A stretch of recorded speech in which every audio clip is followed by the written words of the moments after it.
BCB নির্বাচনে অংশ নিতে পারবে দুদকের তদন্তে থাকা 15টি ক্লাব। দুপুরে চেম্বার আদালত এই রায় দেন। সে সঙ্গে রায় জানানো হয় বৈঠক সময়ে নির্বাচন করতে বাধা নেই। এর আগে 15টি ক্লাবে নির্বাচনে অংশগ্রহণ করতে পারা নিয়ে স্থগিতাদেশ দিয়েছিল আদালত। সে রায়ের প্রতিবাদে তাৎক্ষণিক নির্বাচন বয়কট করে আরও 16টি ক্লাব। পরে রায়ের বিরুদ্ধে ক্লাবগুলোর আবেদনের পরিপ্রেক্ষিতে আজকে রায় দিল চেম্বার আদালত।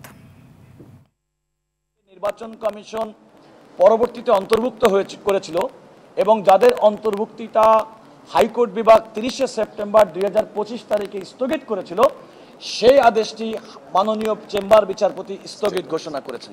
দুটি মামলায় মাননীয় চেম্বার বিচারপতি হাইকোর্ট বিভাগে পাঠিয়েছেন এবং হাইকোর্ট বিভাগে চূড়ান্ত নিষ্পত্তি হবে।